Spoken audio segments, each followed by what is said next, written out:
Hello, and thanks for joining this session of the Association of American Geographers annual virtual meeting this year. It was supposed to be in New York City. This is a presentation titled Lament as Transformation, Geographies of Grief and Ideological Change. And I'll be giving this live during the actual session that's slated for just a couple hours from when I'm recording this today. But there was an option at the AAG, because it's a virtual meeting, to upload a recording. And so you're kind of getting my dry run. I thought I'd record it and put it up here for posterity for the one or two of you who might actually enjoy watching it on your own time rather than coming to a session. And little did I know, as I was preparing to put this together way back in October, what a dark week that it would be when I'd be giving a talk on geographies of grief and geographies of lament. And of course, even as I'm preparing this presentation, I'm constantly popping over to the news cycles to see what's happening in Kyiv. And all of our collective hearts are so heavy about where we're at in the world right now. And that's on the heels of a brutal couple of years working through COVID, all of its human suffering and death, as well as the economic losses.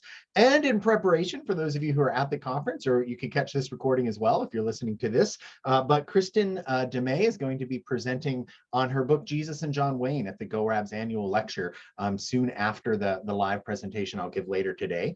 And there's a great deal of grief involved in that as well. I know that was a very hard book for my partner and I to read, with a great love for the evangelical church, having grown up, both of us, in West Virginia. Lots and lots to grieve. And of course, I live in, as you saw in my slide, in Edmonton, Alberta now. I'm a professor of geography at the King's University there in Edmonton. And in Canada, we've been getting at least once a month, if not every couple of weeks, we're discovering more bodies of children who were buried anonymously at residential schools.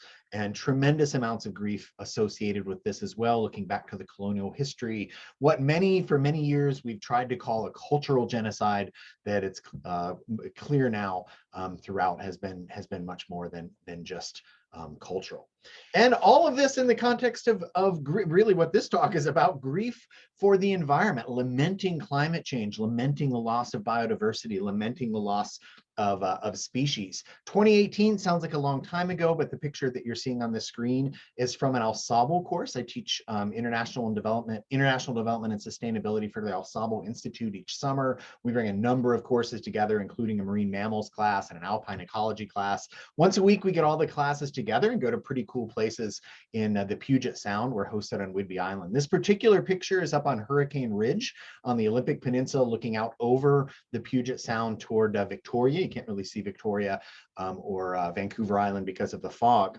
But we were talking about the connections between the alpine ecosystems and the marine ecosystems.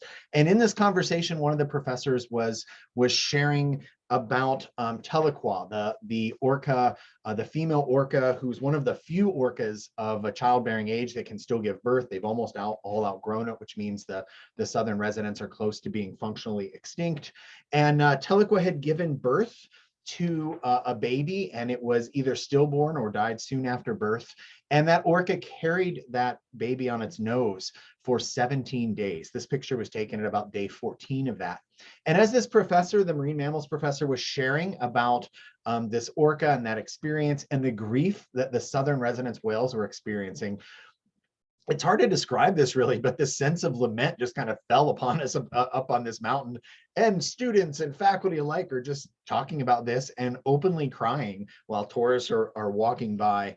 And this is what kind of got me. So I've been thinking about lament long before that, but this really got me engaged more in the study of lament, looking for a better understanding of how we as professors can help our students to lament, how we can lament ourselves. That put me on this journey of lament that led me to Walter Brueggemann, who I'll come to in just a few minutes.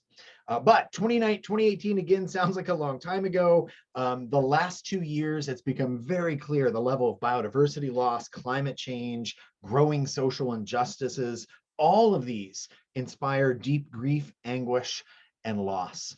And this year in particular, within the last year, 2021, the province of British Columbia was devastated with a horrifying drought, lots and lots of fires, and then in the fall, torrential rain and flooding, all in the same area.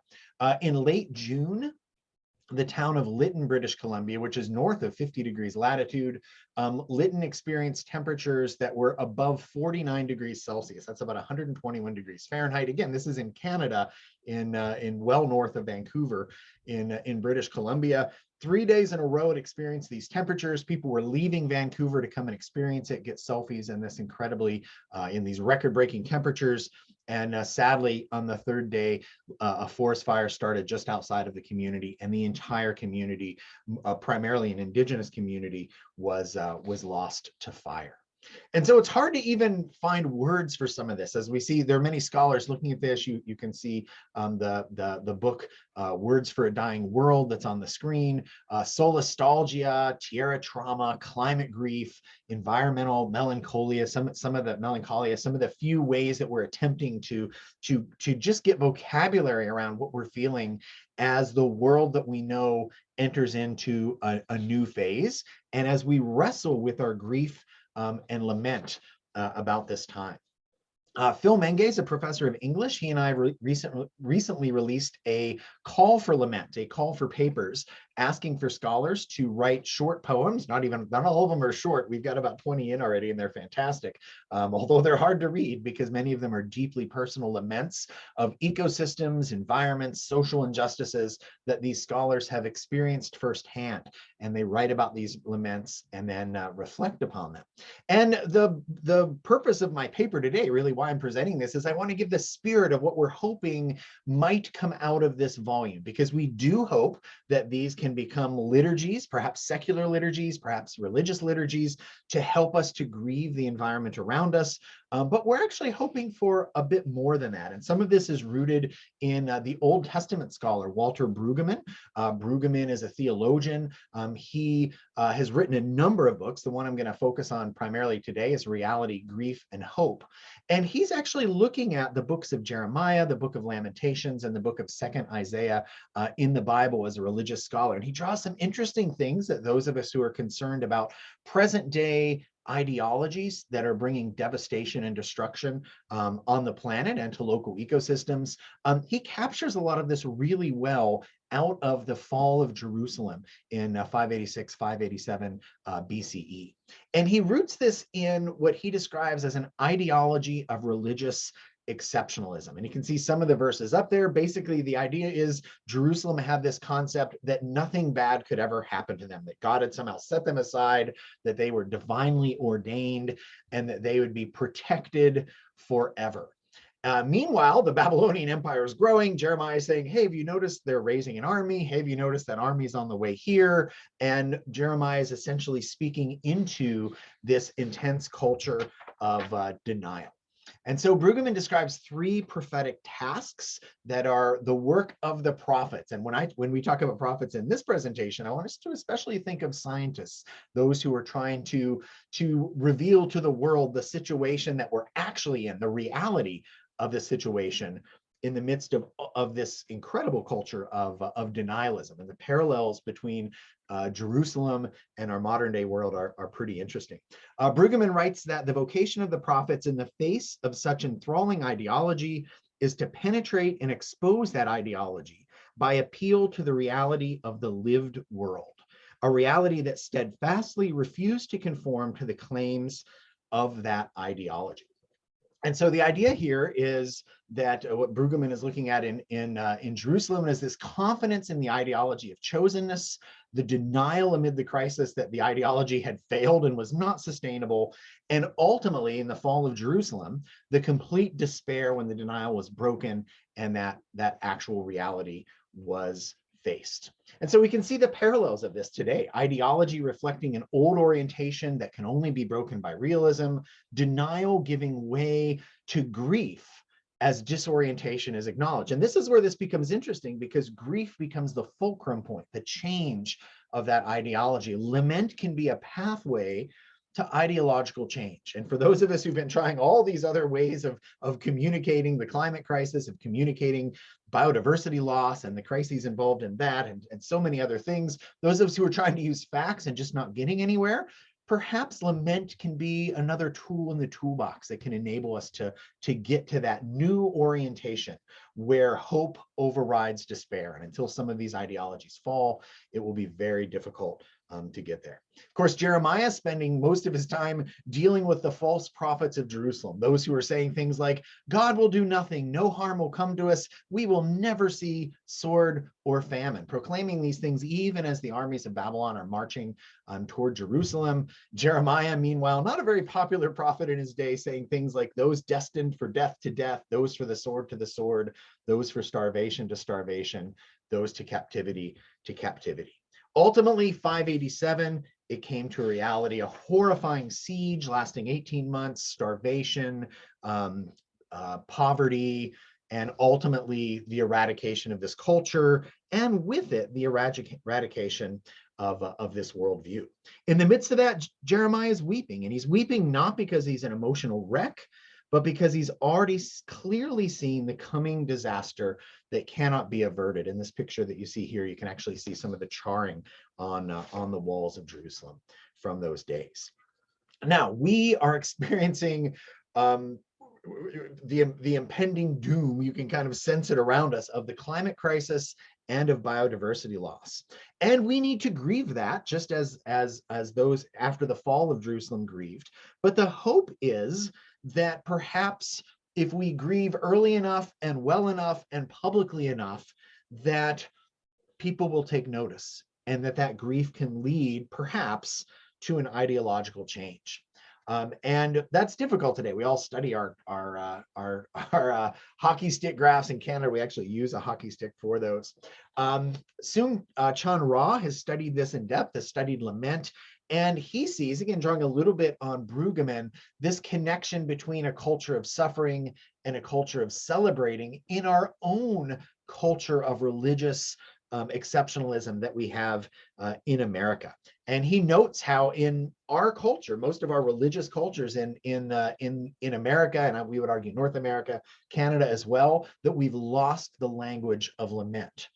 Very much because most of those who are Christians are not in cultures of suffering. There's not been a need for lament because the systems are working. Most of our songs of worship are much more rooted in celebration. And so this becomes challenging because we don't even have the language in the American church to lament and to lament well, let alone the language to try to get through some of these challenges of ideology. And we could very much argue that in the USA, like in Israel before it, we have this culture of American exceptionalism, and that it has huge impacts in our culture and in our world. And Brueggemann unpacks, and you can go to him for some of the details, the connections here to militarism, oligarchy, racism, and the control of the world's resources, ultimately leading to our concern that the environment is at risk, and that loss of the environment, climate crisis, biodiversity crisis, food insecurity, all of these things do not have to go down in the way that we fear. Jeremiah attempted to write all this down on a scroll, sent it to his people, and his people received it about as well as Alberta received Greta Thunberg recently. King Jehoiakim burnt the scroll, and ultimately led to all of the things we've seen in the fall of Jerusalem. So in conclusion, drawing once again from Brueggemann, the prophetic task amid a culture of denial is to embrace, model, and practice grief in order that the real losses of our lives can be acknowledged. The purpose of such a performance of sadness is so the things we deeply treasure among us and have lost may be fully relinquished. There is indeed enough loss among us to evoke profound sadness. This is in the words of Brueggemann, just as there was in ancient Jerusalem. That sadness at loss, moreover, is widely felt at deep levels of our life. But felt loss and sadness contradict the ideology of exceptionalism and the required denial. For all our readiness to deny, our sense of loss persists. And thus our hope, Phil Menge and my hope, that a volume of environmental and social laments might help move us toward new ways of being. Ideology provides a false consciousness, and grief-stricken lament can become a powerful tool to expose ideological disconnects. Lament can draw us through pain, sorrow, and suffering to evoke facts on the ground realism into our otherwise contemporary orientations of celebratory denial. Thank you.